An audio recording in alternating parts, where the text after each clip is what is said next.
welcome to the EaglePod. Today I have the honor of speaking with a truly courageous guest, Arbana Xharra, an award-winning investigative journalist from Kosovo. Arbana has gained international recognition for her fearless work uncovering issues of religious extremists, corruption, and human rights violation across the Balkans. In 2015, she was awarded the prestigious International Women of Courage Award by the U.S. State Department for her impactful reporting. Throughout her career, Arbana has stood as a voice for transparency and media freedom, even in the face of personal danger. She's also a three-time winner of the UNDP Prize for her articles on corruption in Kosovo in 2006, 2007, and 2008. So I can't wait to dive into her incredible journey, hear her insights on journalism, democracy, and the power of truth. So thank you so much for being here. Thank you. I'm honored to be on your podcast. That means a lot. So you've been a journalist since 2001, working for some of Kosovo's leading independent media outlets. What initially drew you to investigative journalism, and how has the landscape changed since you initially started? So you're too young, and probably you have heard and you know about war in Kosovo. When war started in Kosovo, I was 16. And then we've stayed there until May 2nd of 1999. I'm from Jakova when a lot of people were killed, disappeared. And initially, we didn't want to leave our country. But then it really became very dangerous to stay there. And so the war started on March, and we left 2 months later to Albania.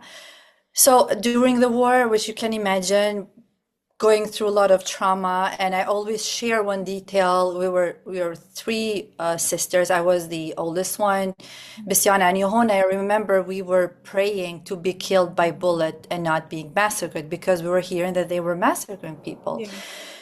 And we left then to Albania, and at the border, there were a lot of media, and I could speak a little bit of English, and I shared what is happening in Kosovo, what I have seen. And at that moment, I have realized the power of being a voice of voiceless. So we went to Albania, then we came back. I was still in high school, but after the high school, there was this private college for journalism founded by journalists, and then a lot of international journalists came there, and I just decided to go there. And few months after I started the school, I went for an internship to Kohaditor, was the largest newspaper and well known in Kosovo. This is how I started. In the beginning, I was like, everything was new, Kosovo. Yeah. Building new institution. We dreamed for freedom, and we didn't know, and I was too young thinking and realizing what we could go through after the war, after the regime, and after what happened in Kosovo. So I started covering Pristina municipality, illegal buildings, because everything was building starting from zero. The Kosovo was totally destroyed. And so I started working there. I was an intern for 7 months, zero payment, because I mentioned this to my kids when complain sometimes, like if you can find someone these days. But I really love journalism, and I was just grateful to have the opportunity to do internship at this big newspaper and very credible newspaper. And I was very much committed. And the first 10 years, I was covering just corruption. And the awards that you mentioned, the UNDP awards, were related to corruption. I have a lot of interesting stories. I want to mention one story, what happened to me that led me to really decide to only do investigative journalism. So I was 18, 19. I was covering Pristina, capital city. There are some of the construction companies that they were building illegally. So I went to this field where they were building a lot of buildings, and the owner was there. And there was like an office in the field, improvised office with a glass, I don't know. So you could see inside. And I went to interview the owner, and he, after like 10, 15 minutes, it was him and his son there. And I had like a bag like in my belly, those small bags. Oh, And yes. he told his son, yeah, he told his son to go out, like, and just me and him. And he was telling me, would you like to be our journalist, our company's journalist? And I like, what do you mean? And he said to write for us. And I said, no, I'm working for Coaditore. And he was trying to give me money. So he put his hand on the pocket full of like a lot of money. I don't know how much, but he was trying. And I said, no, I'm not taking any money. I came to interview and ask you about building illegally. He pushed me at this glass and wall, and he was trying to put the money on my bag, like pocket Oh of my this one, God. and pushing me, and his nails were all over my hand. What I did, I just escaped. I went in the office, and I remember like this day. I went to the editor's office. I Yeah. told them the story, and and I wrote it down, everything, and it was published. And Oh, then I have realized, and I said, you know what? I'm gonna follow the money. Following the money in every issue that Kosovo was facing. So, and then it continues with a lot of different stories involved multi-million dollars corruption cases. So yeah, I started very young. yeah. I don't know, sometimes when I think, like, because I have kids now that have the age Yeah. of my age Yeah. when I started, like, Yeah. where did I got that courage? But I think going through war, going through a lot of things, that it just makes you stronger.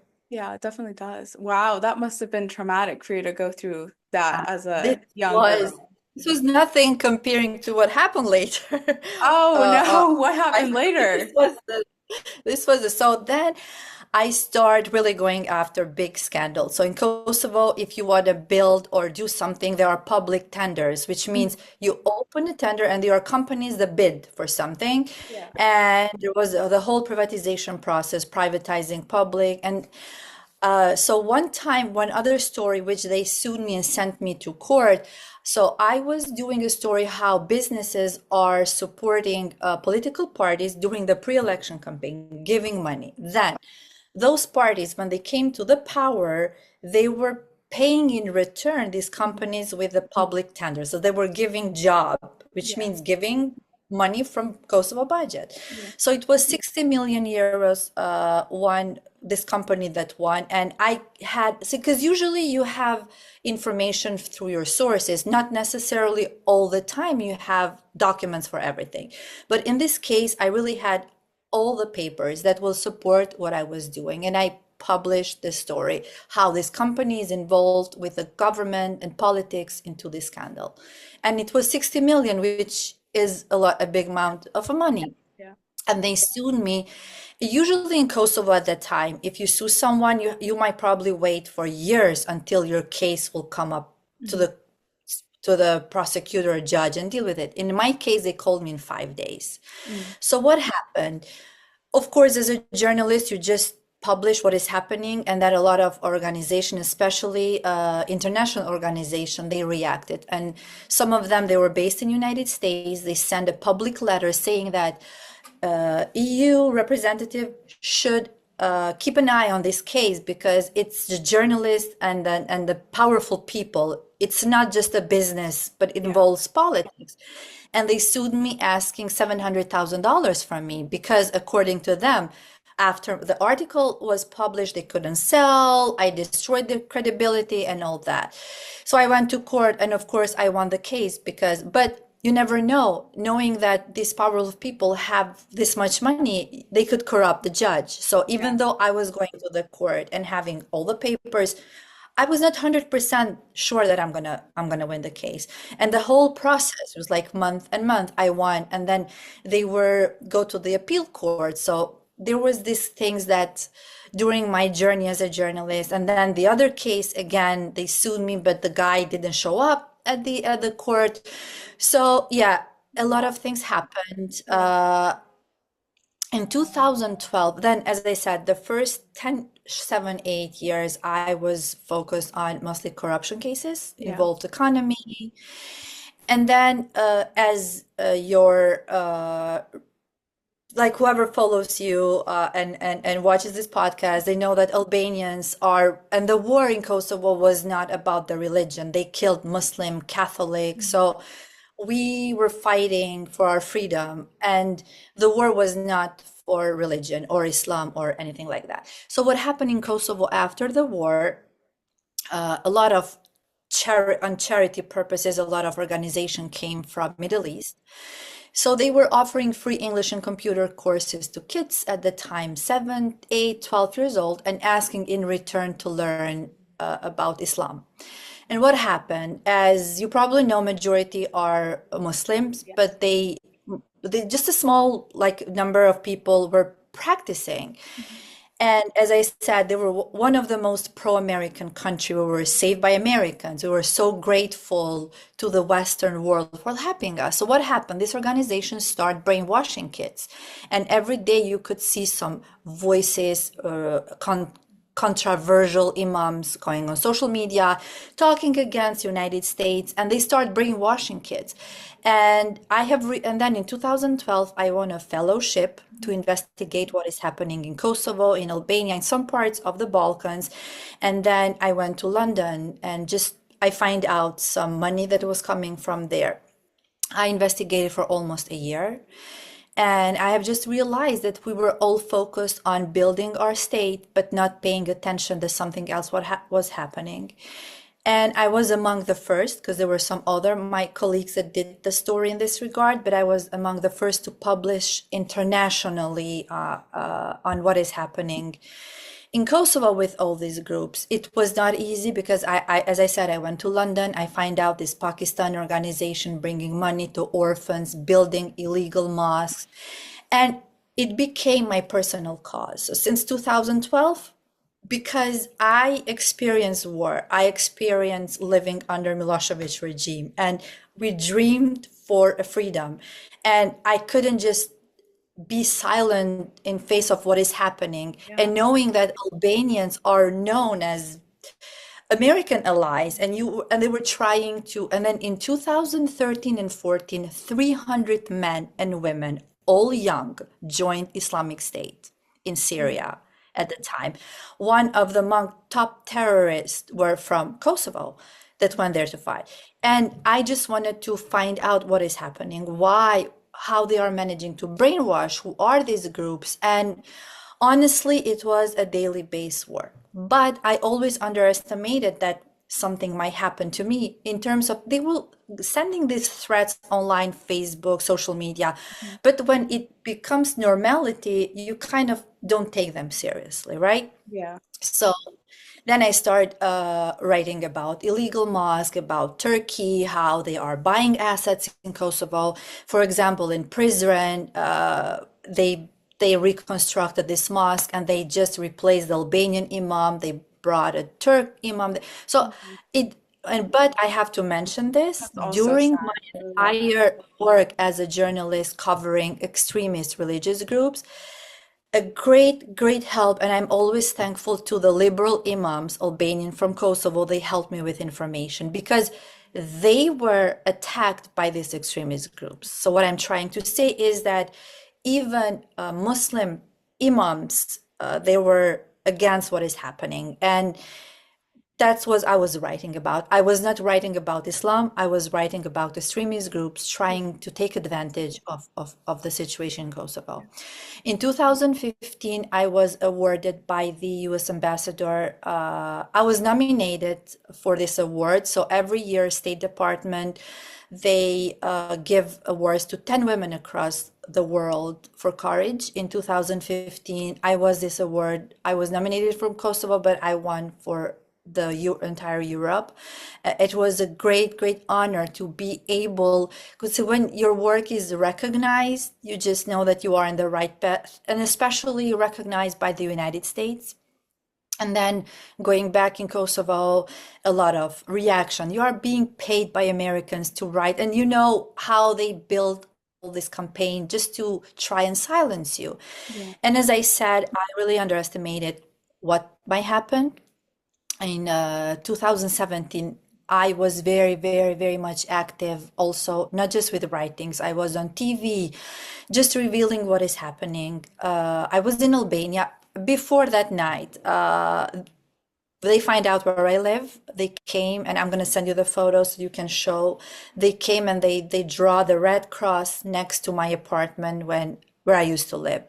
And my son at the In time was Kosovo? 7. Yes, in Pristina. The first to see that was my son. The police came in my house. So we, of course, we called them and they said to me, don't worry.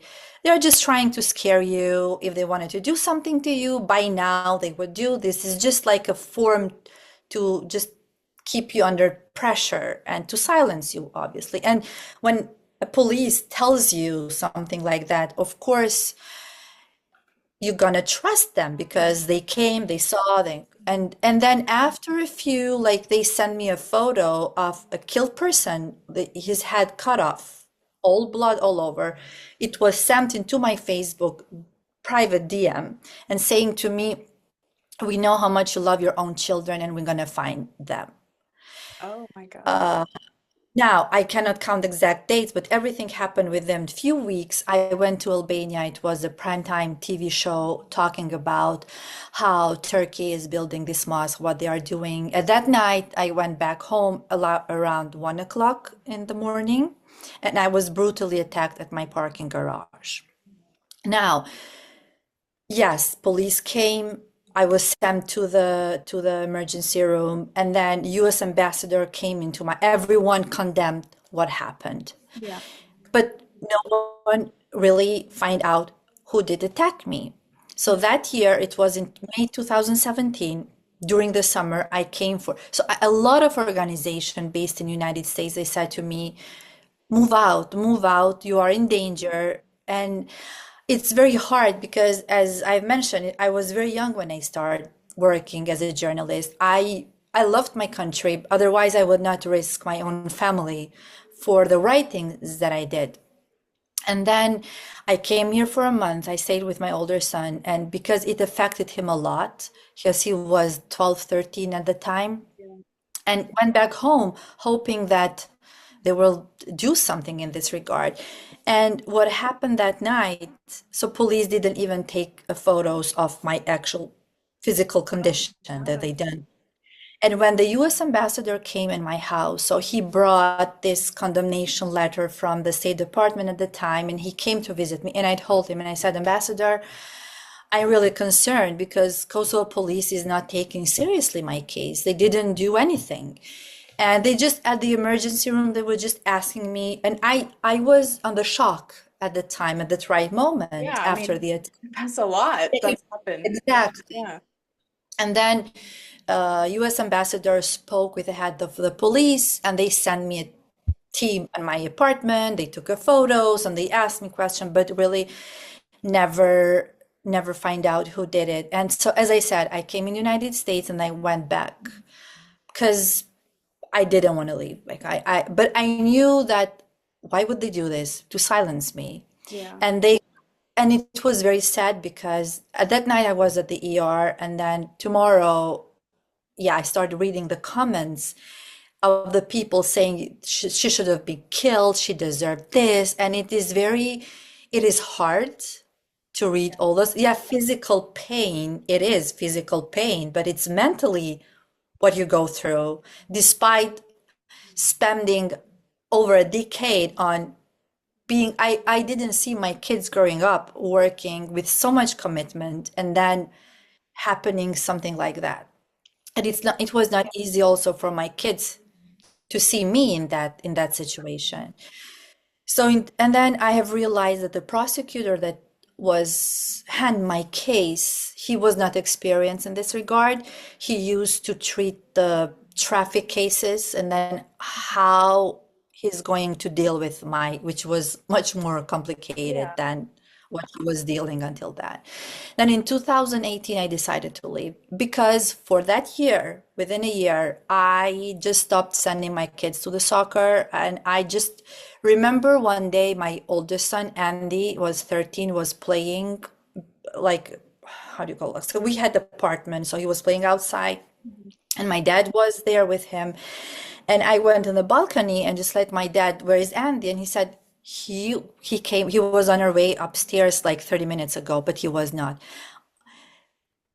The scream and screaming his name, immediately the fear of someone took him. I remember I took elevator, I couldn't stand. I sat because I didn't have strength. I went down and screaming his name, but he was at his friend on our neighbor door and he just came Yeah. at the balcony, Mom, I am with Leka What a playing. But sigh of relief you must have been. So, exactly. But as a detail yeah. telling you that the fear of then, how would I live isolating them all the time? Yeah. It was not like I could not risk because they continue sending me. They send me like gun. We are going to kill you now with this gun. And then when you don't feel that you have protection, and just not for myself, for my kids, because it was me who decided to do those stories.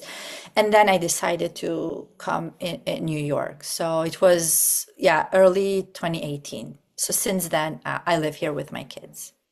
Okay. Wow. That was like, oh my gosh, that was like a whirlwind of things that have happened to you Yeah. throughout your journaling career. Did they ever find the guy who was making No, threats?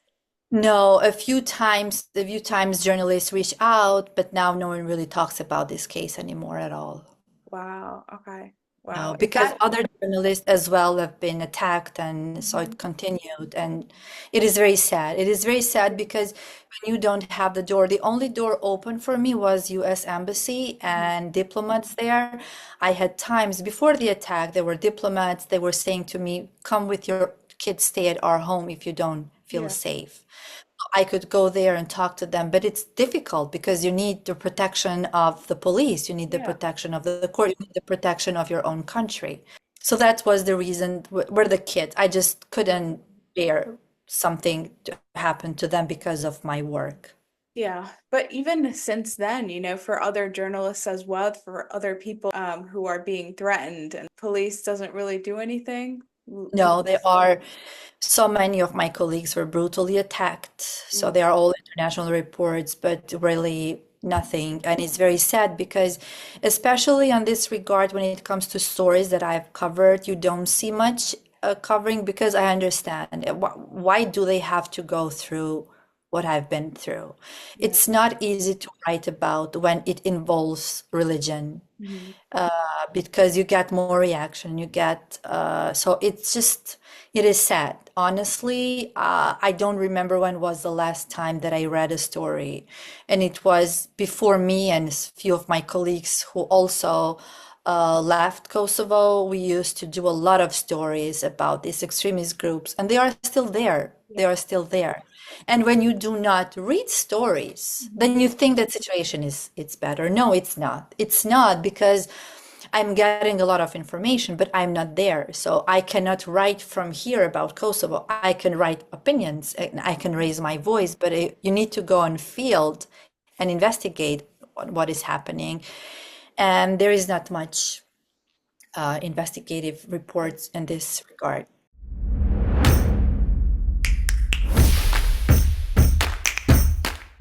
Here's your fun fact of the day. Kosovo gained independence in 2008, making it the youngest country in Europe. Plus, more than 70% of its population is actually under the age of 35. And if you made it this far, feel free to drop your fun fact, your Albanian fun fact of the day in the comments below, along with an eagle emoji. I'm looking forward to reading all of them. And now back to our guest speaker. There are still a lot of courageous journalists. So I have been, when they do every year, they give awards. So I was in panel to go over the articles and Yeah. TV stories. They did an amazing, amazing job. Considering the environment is just remarkable.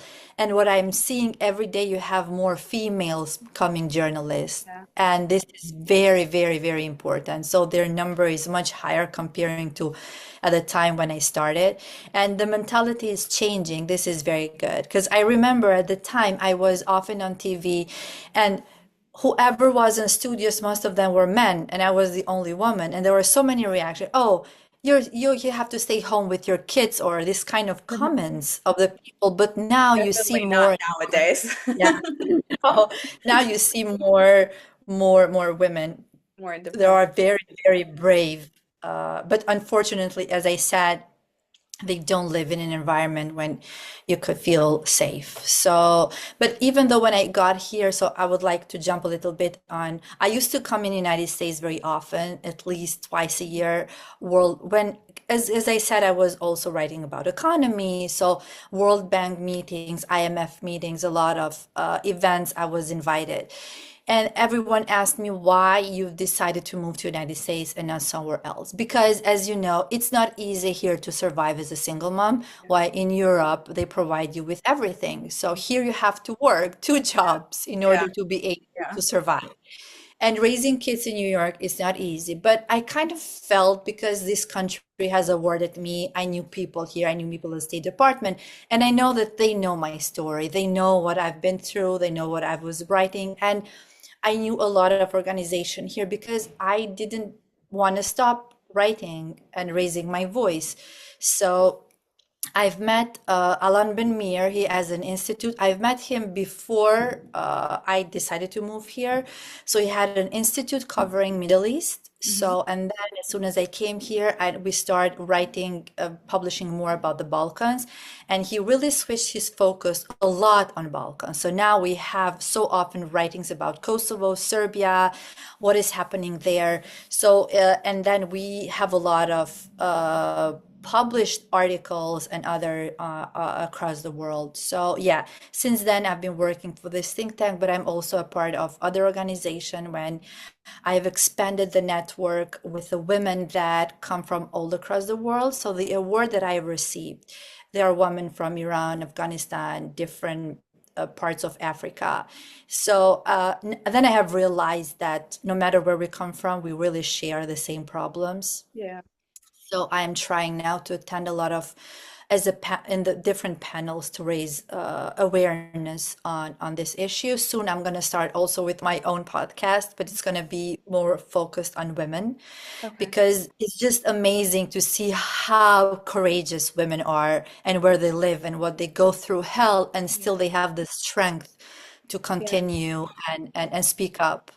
So I just want to share these stories Yes, I because love it's that. not just my case. There are a lot of Yeah, other. there are a lot. And your story is, truly inspiring. You mentioned just Yeah. being a single mom, getting into journalism, not something that, women even did at the time when you started, and just making your way here. And which of those recognitions stands out to you the most? So it one of the first I'm going to mention the first story that I had the first UN award was about so Pristina municipality as an institution. So they bought this car, and I have realized that that car was of the son of the former Kosovo president. So it was sold like a new car, but I realized that the car was destroyed and then fixed in Macedonia, and I got all the papers how they lied.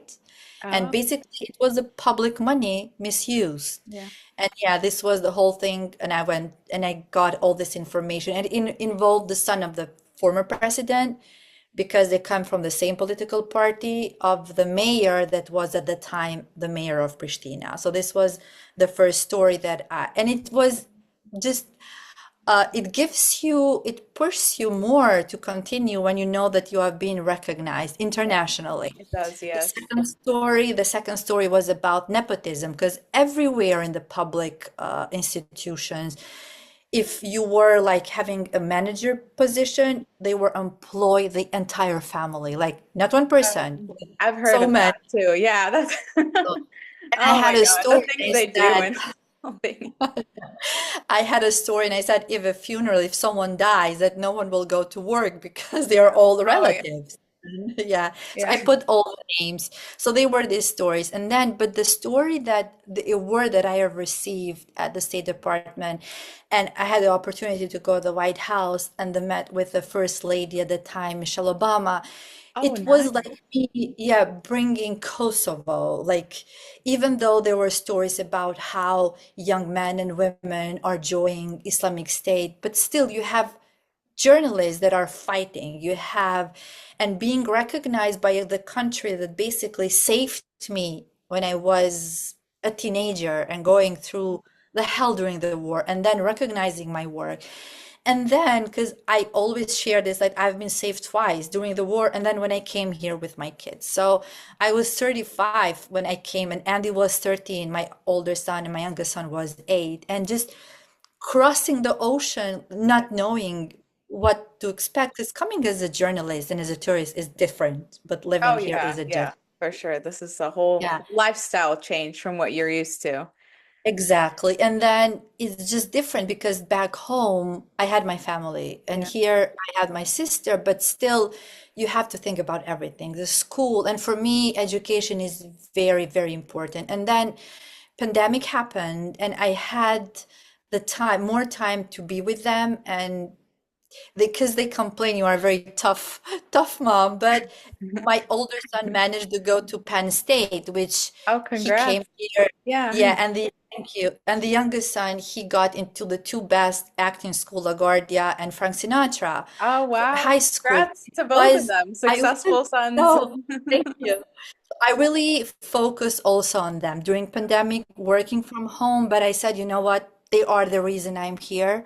Yeah. So I'm not going to lose them because you can easily Yeah. lose them in a big city. Yeah. So, and they are both amazing and very grateful. And they know that it was sacrifice, my work there and the risk. But I also have that guilt feeling because they had to go through hell because of me. And now, just lately, they start reading and they can read also because they start forgetting a little bit of Albanian, but Oh, now they read stories about me. So just this year, I also won a case with this imam in Kosovo. So I was writing about him, how he was a how is Wahhabi, representing Wahhabi is like an extremist imam. He sued me in 2016, and the case went until this year. It was going on, and I won the case. And then he now proceeded to the appeal court, but for the kids to read all of that, it was yeah. like so often they ask me, okay, what did you do this? And I'm gonna mention one more detail which I have done. I would never do it now. Yeah. Andy was 7 years old, my older son, in 2012 when I was doing this first story about the extremist groups. I went in Macedonia with him. I took him to interview one of the most controversial imams, thinking Wow. that when he sees me as a mother, Mhm. I'm going to be able to interview him. Yeah. It was a big mistake. Yeah. Nothing happened. He was okay. I went to his house. He opened the computer for Amdi to play while I was interviewing him. He still remembers, my son still remembers that, but I would never do this right now because you have more awareness. I was Yeah. very young when I had my kids. At Yeah. the time, I was Yeah. young and Andy was, but so I did some things for the sake of the cause, which was a major cause, but I would not put to that extent in the danger, Mike, because you never know what might Yeah. happen. I didn't know the person. I read that he was arrested, being suspected as a part of Al Qaeda, and I went into his house with my son. Oh Now, God. imagine the Yeah. Wow. so yeah. So there are so many things. I'm Everyone sure like your write sons a are so proud book. of you. They are They very are. proud, Yeah. and I'm glad because on these days, no matter where, we really need to raise, especially boys, to have more open mindset and Yeah. support women. Mhm. And I know that for them, I am 100% sure they're going to be very respectful towards women. And because what they have seen, they grew up with a mother that went through all this and all this journey with them until this day. So Yeah. yeah, I And am that's grateful that super. I'm here and that I am safe and that still continue to do what I'm doing. And I've continues to be recognized even after I got here about the work. And so I don't plan to stop writing. So I have a lot of Good. projects. We wouldn't want you to. Yeah. We need more of your work out there. And do you have any current projects you want to talk about? So I am, as I said, working at this institute. I have a lot of support. Mhm. This is a daily work, but the podcast is something that I was suggested many times, but then having so many connection and friends and women coming from Iran, like we read, but it's different when you have someone in front of you sharing her own story. Yeah. So I just want to be a voice of voiceless women across the world, and just to read the bios of these 10 women every year that are awarded by State Department for their courage. I'm going to share one story with one of these women from, I don't know exactly which part of Africa, but she was telling us how she every day when she sends her kids to school, she makes sure kids know the way to the school because she said, I might be killed next day. Imagine having that courage to Yeah. still, she's a journalist, right? Knowing that you might be killed and Yeah, having two small kids. that's tough. So there are these amazing stories that we should just use all these platforms to raise awareness in order for people to support women. I agree So this is my 100%. project that I'm working, and then it's the book which through my story I want to share a story of a country that was saved during the late 90s and what happened then. The transition of a country that was really supported, billions of dollars was brought about the corruption, involvement of locals and internationals. So not just my personal story, but the whole thing of what happened with Kosovo. This is later on because yeah, it's a lot of I have all the notes, but it's a lot of things to put all of Oh yeah, this for in the sure. The single. editing, the publishing. Looking forward to whenever your book comes out. I can't wait to read about that. And I know your podcast is gonna be super successful with all those amazing women that you have um called in. So when are you planning on launching it? Probably early next year. Okay. All right. Yeah, Congrats. You got to make sure you keep me in the loop so I can I post will. and share and do all that I stuff. So will. Yeah. it'll be very interesting to hear about all that.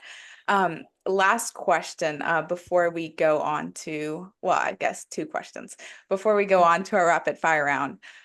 What role do you believe the diaspora can play in strengthening democracy in Kosovo?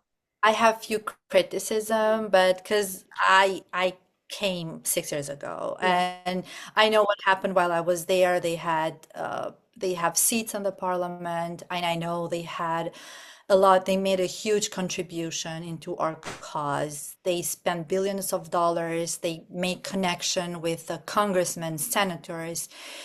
They've done a lot. But I don't think that we, living, for example, in the United States, we should tell people who to vote for. I Yeah. have no idea right now what is happening in my hometown, Jakova. How I am raising my kids here. Why would I have to tell them who to vote for? They're living their own life. So we should not interfere into the daily politics. Or if we invest back home, we don't have to invest and then ask them or not force them, but do a campaign in something that we don't live there. Yeah. Otherwise, we could do a lot. Every time there are journalists that are coming here, I try to help them find organization, so all of us, depending of our profile, just raising the Albanian issues. Like every time I met with Jewish people, I share the story how we saved Jewish during the Yeah. Second World War. I was like, why we're not doing a movie? It will be like no one know. There Yeah. are Jewish people that know. So one day going in my office, I was talking with my sister back home in Albanian, and this old lady was like, what language are you speaking?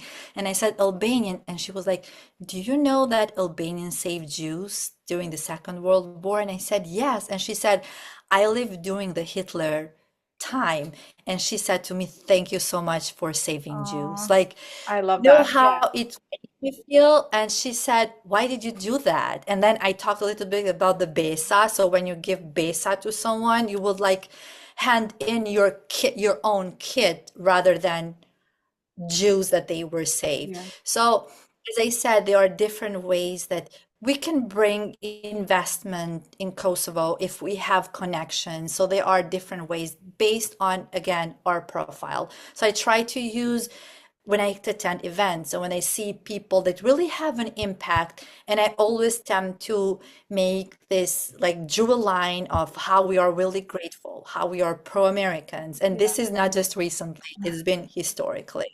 And then lastly, what advice would you give to young journalists who want to pursue investigative journalism, despite the challenges they may have?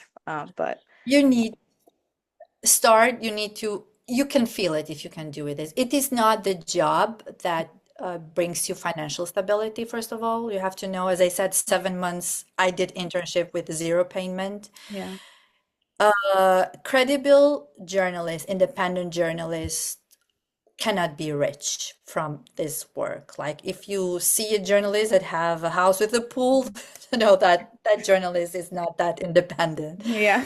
So it's not going to be easy. It's Yeah. not going to be, you need support. I had a family support because I became editor-in-chief on my early 30s, 31, 32. My kids were because I was on early 20s when I had my kids, but still I miss the time with them. So you have to make up your mind knowing that it's not 9 to 5 job. Yeah. It's not, definitely.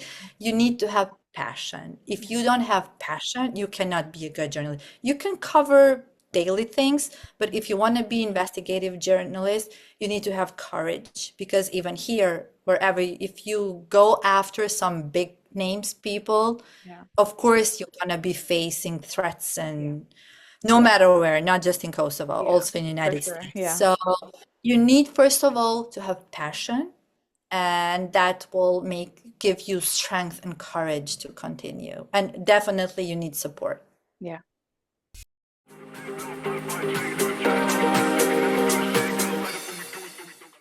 We are going to go to our rapid fire round where I ask you fun questions. Let's lighten the mood a little Okay. bit.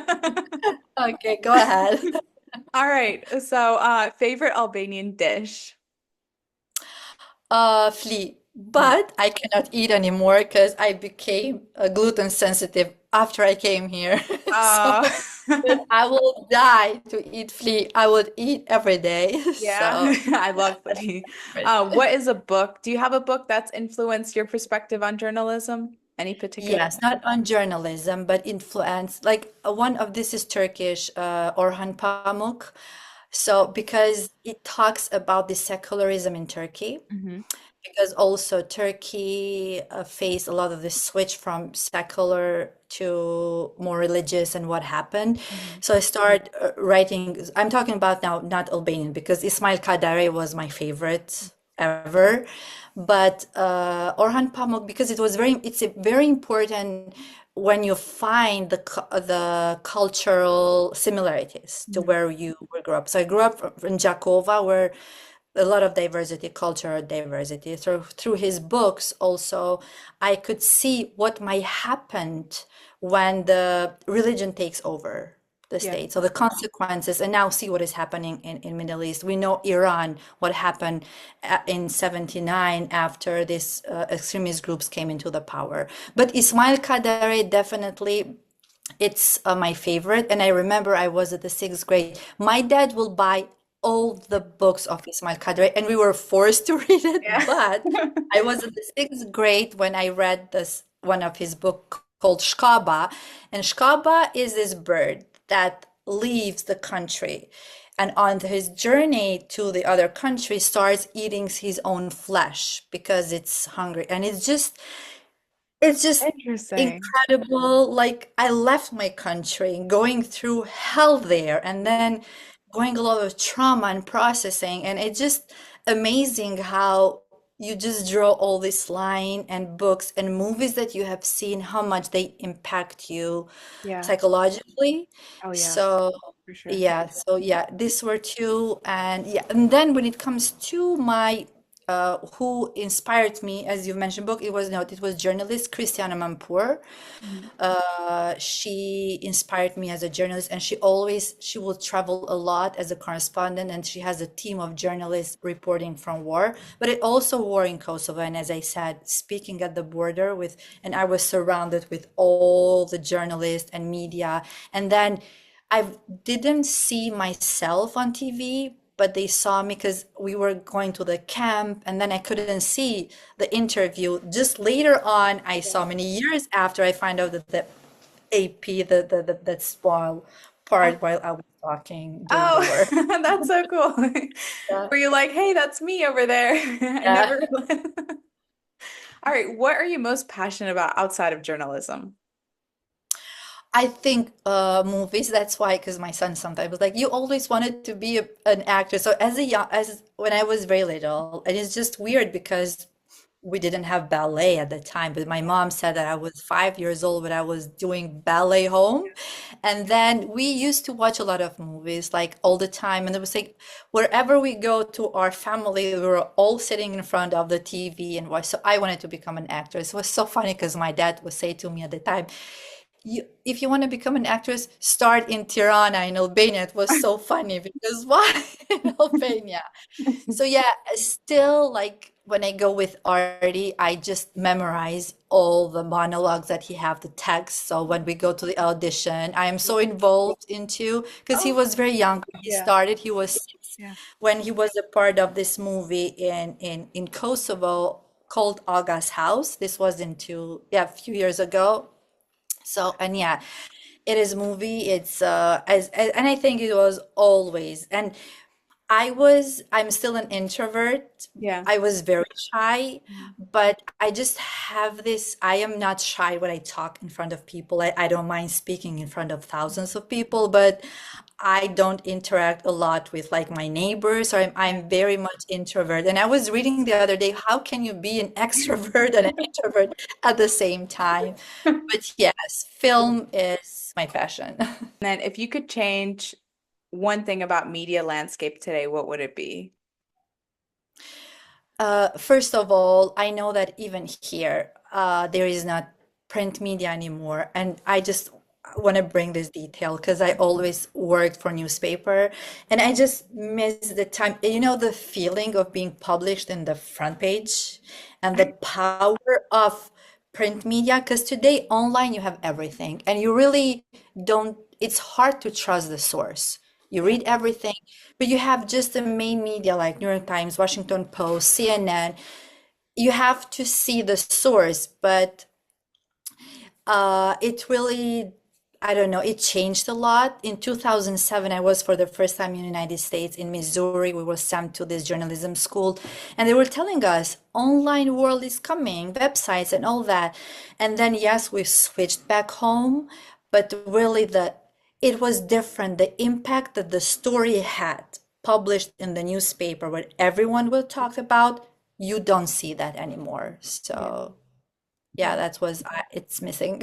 Completely different. Wow. And what is your go-to source for news? I know there's so many news outlets that are so biased nowadays, but what is the one that you feel like?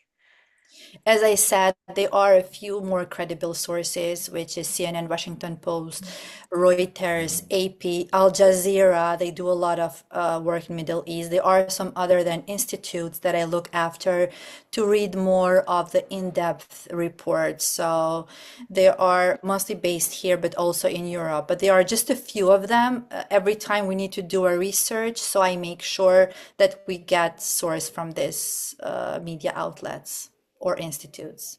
Dream destination for vacation. I used to travel a lot in Europe as a journalist. Mhm. So this is one of the best thing. The question that you asked me earlier, just Yeah. keep in mind whoever wants to go into journalism, Yeah. going to have a lot of opportunities to travel. So there were months that I will sit and like where I went to so many places and I could not remember how many within a month. Oh, wow. Europe is just amazing, but I've never had the chance to go to Asia. I would like to go to Japan. So Oh, that part of the world, yeah. Japan is so cute. And my kids would love to go, so yeah, Oh, yeah. we Yep. will. Family trip. Yeah. What inspires you the most? In my profession or generally, so I'm General, very, in general. very much so every morning what I do is I have to read news. So I have to read news and then we decide we are going to write or publish or share. I am a lot affected of what is happening across the world, and that what gives me like strength or things to do. You know what? This is what we should do. And the decision to do my own podcast, which I could start much earlier, but I don't rush, Mhm. was when I saw in person this women. And every day when I read something, and that gives me strength to move on every day. We all go through a lot of things. So I'm not gonna lie, I went through depression. I never processed my trauma. I never processed the war trauma because doing what I've been doing and having all those attacks, you have to be seen as a strong person. And you are Albanian. And you know that for us, you don't even consider to go to the therapist, right? Yeah, Oh, mental you are health is so alive. important. We, That all matters. You are alive. You've not been killed. yeah, You survived. But later on, when you are in the safe place, you start to have those consequences of all the trauma. As I said, imagine 16, 17-year-old asking my mom, are we going to be killed by bullet or yeah, being massacred? Just that, forget about everything that happened later on. Now, when the war, when you read about or see footages of the war, it affects me differently from someone that mhm, haven't experienced the war. And I try all my experience to just talk to my kids because they are my responsibility and I want them to do something good in this world. I know how it is important to have a good job and but it's not just that. It's about doing something with passion and doing good in this world. And I think that we all can find it. yeah, It's not easy, but we all can find, no matter what you do. When I said to my kid, like, yeah, even if you become a famous actor, you have to use that for a cause. oh It's yeah, not going to be enough to be on the movies, but you need your voice to yeah, change things. So that's why we have to use our position and voice because a lot of things are happening across the world and unfortunately especially younger generation are not aware. So yeah, when I say to people in code, do you know that 15 million kids in the United States go hungry to bed? There are yeah, 15 million in the United States, mm, and imagine what is happening in Yemen and other parts of the world. So and what is happening with women. yeah, So this is what gives me on a daily basis, like motivation to go on and continue with new projects and also on the daily basis to work on this regard. yeah, Actually, what I like right now with the younger generation is that you get support. So if something is happening and you get the massive support on in that regard on that cause, yeah, which this is very important. So I think this is the good part of the social media. You have an individual sharing the story and you have thousands, hundreds of thousands of people supporting them. And this tells you that you can make a change. You can make a change and with younger generation when it comes to everything. So because as a journalist you go through a lot like you we had so many times when the owner of the newspaper would say no, we are not going to publish this story because of their own personal interest, they were linked with someone, so it's very hard. But now on social media you do not need to have a media to post or share something or bring facts and arguments. So despite all the problems, but it's also the initiative and the support of the younger generation. It's just amazing. all right. And then last one, favorite song.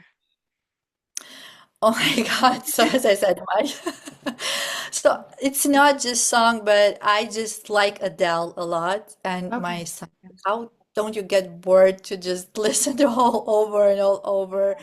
Yes, and also it's Hans Zimmer. So he did all the songs for all the movies. Yeah. So he was just recently. Yeah.